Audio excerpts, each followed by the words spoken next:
13h, 14h, Europe 1 Info. Avec Clélie Mathias sur Europe 1, 13h21. Clélie, vous accueillez vous deux chroniqueurs du jour. Le chroniqueur politique Jean-Michel Salvatore et l'ancien juge d'instruction Georges Fenech.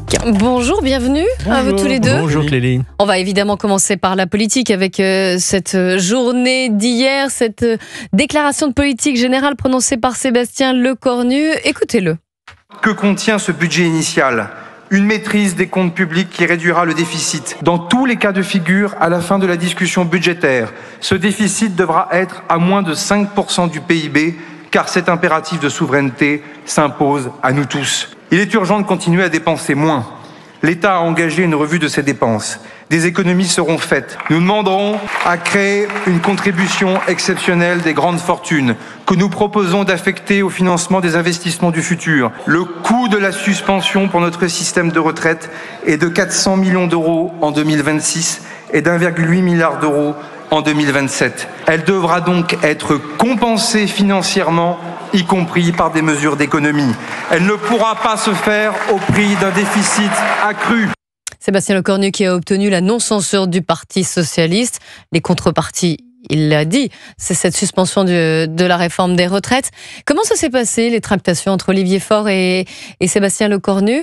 Eh bien, Olivier Faure a raconté un petit peu comment ils en étaient venus là. Écoutez le premier secrétaire du Parti socialiste ce matin sur BFM TV.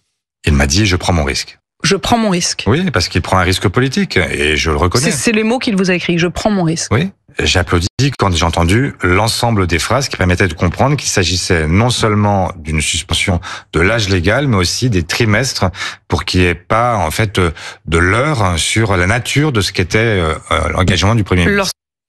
Jean-Michel Salvatore, quel est le prix de cette suspension de la réforme des retraites ?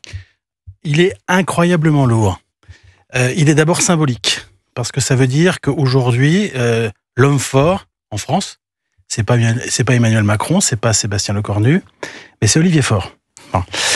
Il est également très très important donc un prix symbolique déjà. Oui, donc. Alors ensuite financièrement, évidemment, financièrement ça va coûter, on dit 400 millions la première année, puis ensuite 1,7 milliard ou 8, mais en gros avec la TVA on considère que ça va coûter 3 milliards. Donc il y a aussi un bilan économique. Et puis le bilan politique, il est incroyablement lourd, parce qu'il faut quand même bien se rendre compte que cette réforme des retraites, elle est sur le métier depuis 2017. Donc nous sommes en 2025, donc ça fait 8 ans. Au début, Emmanuel Macron avait proposé une réforme assez bâclée par points, qu'il a retirée au moment du Covid. On a remis ça après sa réélection. On la retire à nouveau aujourd'hui et on dit non, on va essayer de négocier jusqu'en 2028, mais c'est le président qui sera là en 2028 qui devra décider. Donc ça veut dire que pour une petite réforme, petite réforme, c'est une petite réforme par rapport à ce qu'il faudrait faire bondir bon nombre de oui, mais c'est la vérité. Personnes qui écoutent. C'est la vérité. Pour une petite réforme qui allonge de 2 ans finalement le départ à la retraite, on aura mis 11 ans.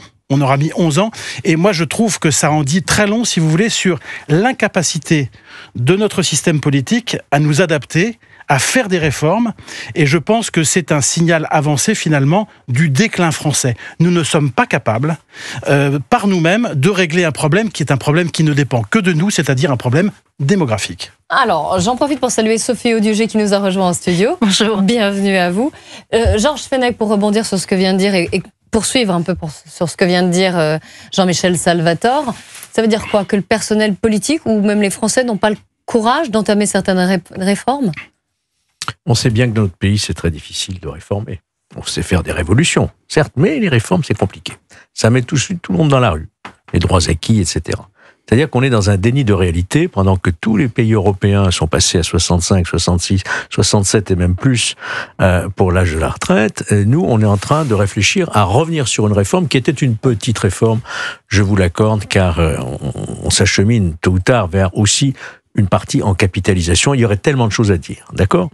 Mais là, hier, le coup politique est très important parce que, en fait, pour sauver M. Macron, il faut dire les choses telles qu'elles sont, Sébastien Lecornu était en moins de soldats, dit-il. C'est pour sauver M. Macron, parce que s'il y avait eu la censure, il y aurait eu la dissolution et c'était fini. Oui, mais justement, c'est un choix qui a été fait d'ailleurs, les retraites plutôt que l'instabilité politique. L'instabilité politique aussi nous aurait coûté. Elle est déjà là, l'instabilité politique.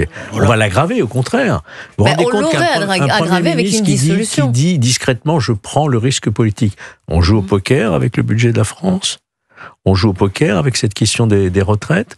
On voit bien que vraiment c'est des tentatives de la dernière chance pour sauver l'Élysée en réalité. Jean-Michel Salvatore. C'est vrai que moi j'ai regardé Le Cornu comme tout le monde et c'est vrai qu'on avait un peu mal pour lui et on comprend pourquoi il ne voulait pas rempiler. Parce qu'il ne voulait pas rempiler, parce qu'il savait qu'il devrait s'infliger une capitulation publique, finalement, et un exercice assez humiliant, finalement, qui était d'abjurer toutes les convictions de l'homme politique qu'il est. C'est-à-dire qu'il sait très bien que la réforme des retraites, il faut la faire. Il sait très bien que c'est une catastrophe économique de ne pas la faire. Mais comme il est en service commandé pour défendre le soldat Macron, il est obligé de boire le calice jusqu'à la